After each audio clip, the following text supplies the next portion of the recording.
Pasti ujung-ujungnya orang beriman mendapatkan kebahagiaan. Gak mungkin tidak. Janji Allah gak mungkin salah. Cobaan ada, ya prosesnya. Nikmatin saja prosesnya. Ujung-ujungnya kata Allah, wal akibatu littaqwa. Kemenangan akan datang kepada orang-orang yang bertakwa. Yang penting kita berada di relnya Allah yang benar, aman.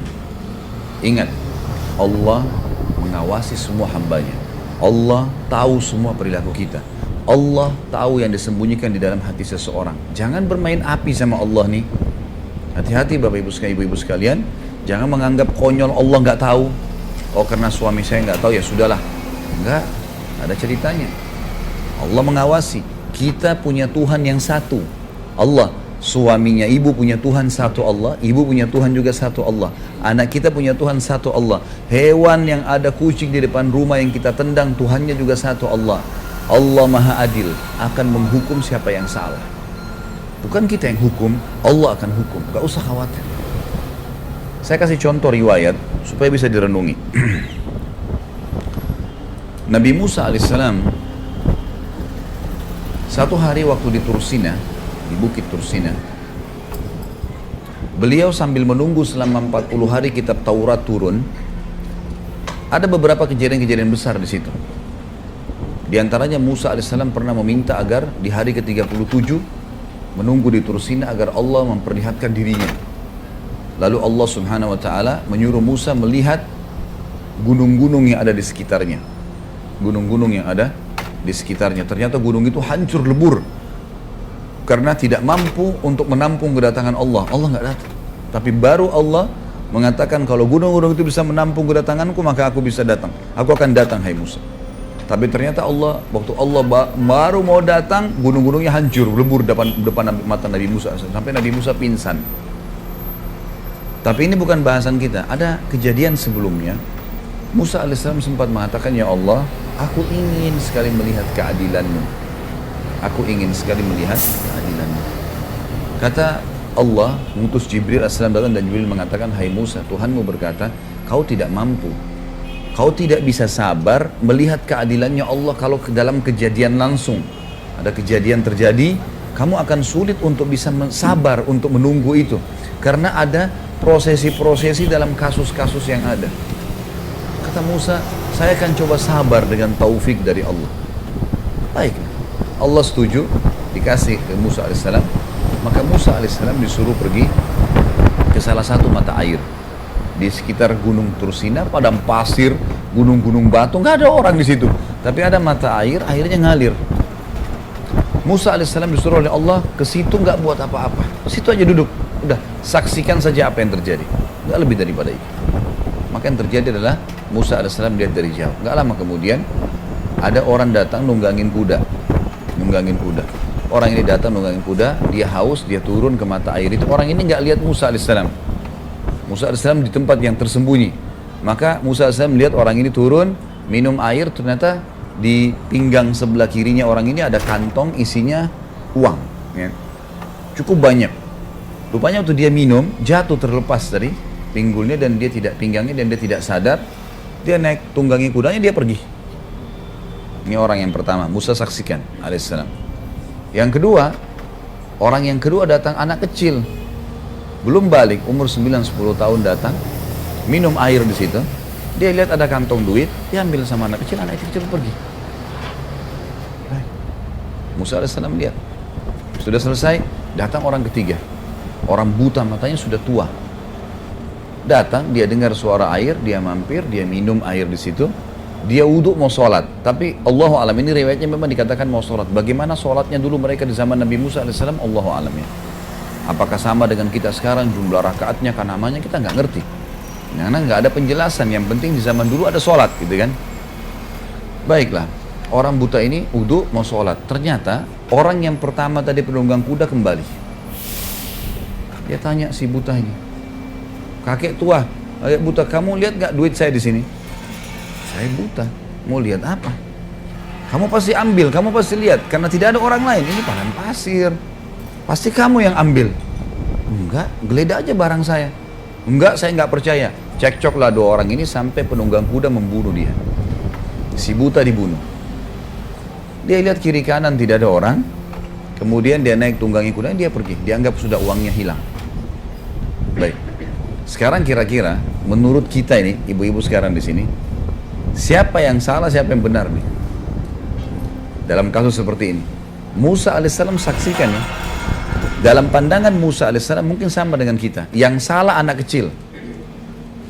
Kenapa? Karena kalau anak kecil tidak ambil duit itu, nggak terjadi sih ini bertengkar, ini membunuh kan? Benar nggak? Baik. Itu yang dilihat oleh Musa alaihissalam. Kalau kita juga di situ mungkin kita akan lakukan hal yang sama. Karena anak kecil tadi sumber masalah nih. Coba dia minum, dia biarin duit itu, orang ini kembali, diambil duitnya, dia pergi, nggak dibunuh si buta. Kan gitu. Tapi subhanallah, Musa alaihissalam tidak sabar nih. Kok ini ribut, ini bunuh, ini pergi, selesai. Anak kecil itu enak saja main pergi. Datang Jibril, dia mengatakan, Musa mengatakan, ya Allah saya nggak bisa sabar. Turun, Jibril alaihissalam mengatakan, hai Musa, Tuhan mau mengirimkan salam padamu dan mengatakan memang kamu tidak bisa sabar.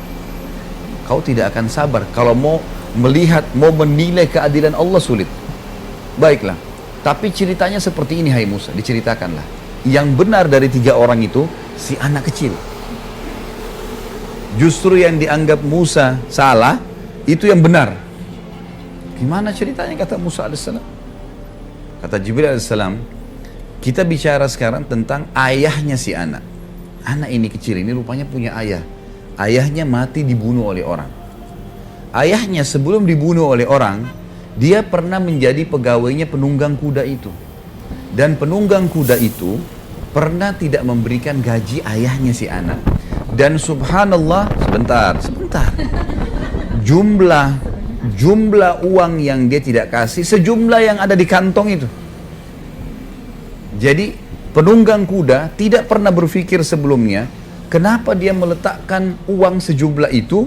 Dia tidak pernah berpikir mampir di mata air itu minum dan jatuh duitnya. Dia nggak pernah berpikir. Dia tidak bertemu sama si anak kecil dan tidak tahu kalau ini anaknya dulu pegawai dia tidak kasih gaji. Dia tidak pernah kenal anak kecil ini, ambil pergi.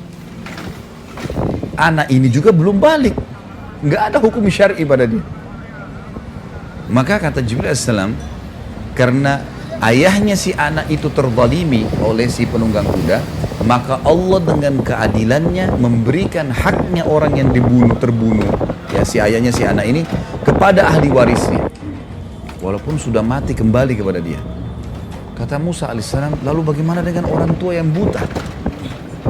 Kata Jibril alaihissalam, ayahnya si anak ini sebelum meninggal dibunuh orang, dan yang membunuh si buta itu. Sehingga, sebentar, tidak usah dibayangkan ibu-ibu di sini. Biasa ibu-ibu kita pakai perasaan, kita kalau cerita dibayangkan. Dengar saja, ambil pelajaran. Ambil pelajaran. Sudah, sebentar, jangan diputus dulu. Sekarang, lihat bagaimana keadilannya Allah. Ayah si fulan, yang tadinya dia dizalimi, ayahnya si anak, Allah kembalikan haknya kepada ahli warisnya dari orang yang menzaliminya, dan orang yang membunuhnya dibunuh oleh orang zalim. Langsung Musa alaihissalam mengatakan, luar biasa keadilan Allah. Gimana kita manusia? Ini baru satu kasus ya. Berapa banyak kasus di muka bumi ini? Kasusnya manusia beda, kasusnya jin beda, kasusnya hewan beda, yang sampai pada hari kiamat, kata Ibnu Katsir rahimahullah, menukil sebuah riwayat, Allah dengan kemahaadilannya nanti hari kiamat akan menghakimi domba yang bertanduk kenapa menanduk hewan yang tidak bertanduk. Hewan Allah adili nanti dengan keadilannya. Apa yang kita bisa ambil dari kisah ini? Kalau semua kita di bawah pengawasan Allah Sang Pencipta, jangan bermain api. Allah tahu. Jangan pikir kita ini hebat, bisa mengatur tipu daya. Allah Subhanahu wa taala mengatakan dalam Al-Qur'an, "A'udzubillahi minasyaitonirrajim, innahum yakiduna kaida wa akidu kaida." Orang-orang kafir, orang bodoh ini yang banyak berbuat segala macam penipuan dan seterusnya, mereka mengatur tipu daya. Kata Allah, dan aku mengatur tipu daya. Allah punya cara. Bukankah seseorang mungkin di antara yang hadir sini mungkin pernah mengalami, kita pernah menyembunyikan sesuatu. Allah bongkar dengan caranya dan kita begini, kok bisa ya? Jangan berpikir, oh saya bisa rahasiakan. Allah punya cara. Ada cara dibongkar dengan caranya Allah SWT. Jangan bermain. Jangan main-main macam-macam nih. kita sendiri Bapak Ibu sekalian, kita ini cuma tugasnya menjalankan sesuatu. Misal makanan, sudah ada siap sayurannya, sudah ada air hujan yang turun, sudah ada semua. Yang mengukur kadarnya labu sebesar itu, timun sebesar itu, warnanya, sama pencipta Allah. Kita tugasnya cuma tahu, oh ini timun, oh ini labu, oh ini, kita tinggal beli, masuk, campur makanan, masak. Yang kasih juga ilmu kita, ini ada garam, ini ada air, dimasak dengan api. Ini semua Allah yang ciptakan, nggak ada pencipta lain. La ilaha illallah.